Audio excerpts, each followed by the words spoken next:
ഇവനെ ഇങ്ങനെ എടുത്താൽ ഞാൻ നേരത്തെ പറഞ്ഞ കളർ വേരിയേഷൻസ് അതുപോലെ ഇതിൻ്റെ ഇൻഗ്രീഡിയൻ്റ് എല്ലാം നമുക്ക് കാണാം. ഇനി ഒന്ന് കുടിച്ചു നോക്കാം. നല്ല ചിൽഡാണ്. ഓക്കെ, ഒന്ന് സ്മെല്ല് വരെ വേണമെങ്കിൽ നമുക്ക് നോക്കാം.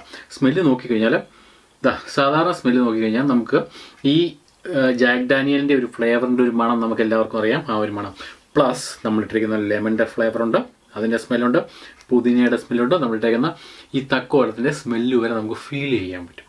അതിനുവേണ്ടിയാണ് ഞാൻ പറഞ്ഞത് കുറച്ച് നേരം ഒന്ന് ഇളക്കുക എന്ന് പറയുന്നത്. സോ ഇനി നമുക്കൊന്നും നോക്കാനില്ല, ടേസ്റ്റ് നോക്കാം.